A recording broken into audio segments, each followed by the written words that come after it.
have a lot of time to think about that. I've been retired for a long time. It's funny, after you get kind of old, you start to think back and say, was that really that big a deal?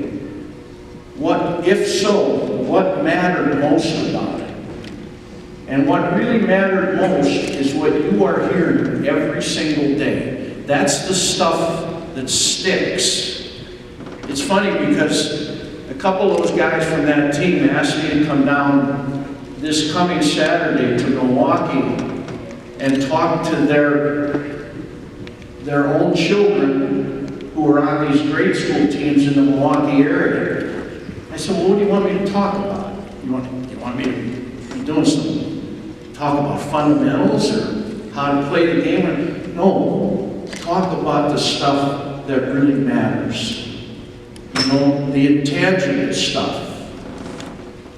We can teach them footwork, we can work on their shots, we can do all that stuff. But what they need to hear about is the stuff that lasts. So I guess it's pretty important. When I talk about what your teachers are doing, you know, you got math, and science, and literature, and probably foreign language, you've got all that stuff. And I bet if you spend some time with your teachers, and you ask them, you know, do I have to remember all this stuff? Is this that important that I remember these facts, and these equations, and these declensions, and these stories? Do you think I need that stuff? And they're probably going to say to you, if they've been around for a while, no, you don't need that, but you need to know how you learned that stuff. You need to know what it took. You need to know what it meant to stay up a little longer cramming for a test that was a little hard. You need to know what it's like when you get criticized because you don't do as well. You need to know what it's like when your parents expect you to be an excellent student and all you can be is a darn good C student. I remember having arguably the greatest player I've ever coached, who played 18 years in the NBA, was an all-star, played in a number of finals when Michael Jordan was playing. His name was Terry Porter. He went to school over here at Stevens Point. It was a long time ago. And Terry was just not a good student. But I used to talk to him about being the best C student he could be. I said, because Terry, I don't know if you have any future aspirations as a professional, but you're probably going to be a C player at the NBA level. So be the best C player you can be. Figure out what it takes. That's the important stuff. And I go back to my point. I am certain that that's what you're hearing every day from the people who can make a difference in your lives.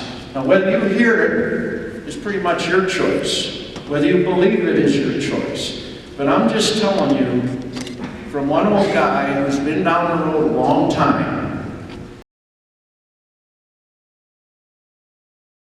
Now, the last thing I want to say on that point is I can't even count the number of employers who call or ask for a recommendation.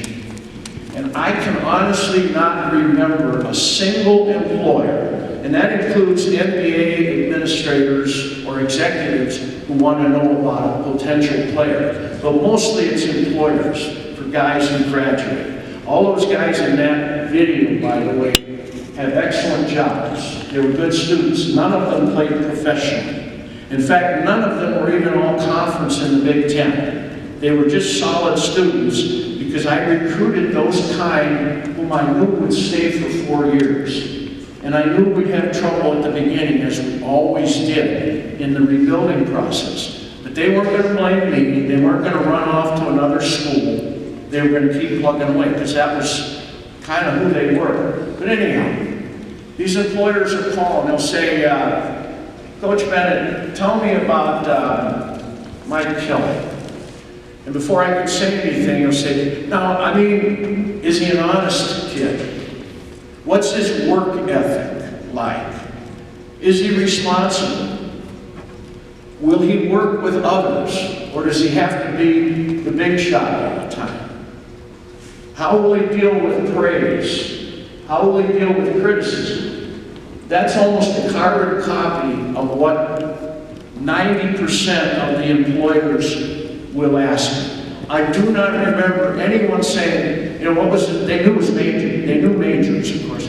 But I don't remember anyone saying, well, how is he on the latest trends in economics?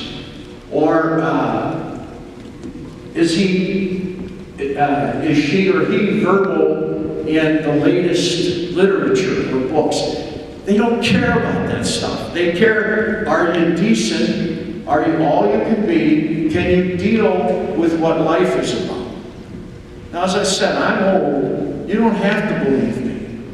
But ask your teachers about that stuff. I say, and I jotted it down so I wouldn't forget, it's all good. It's all good what you are being exposed to. It is all good, even the worst of it. It's good. This is your time to experience it all. The good and the bad, the criticism, the failure, the success, and it's all good.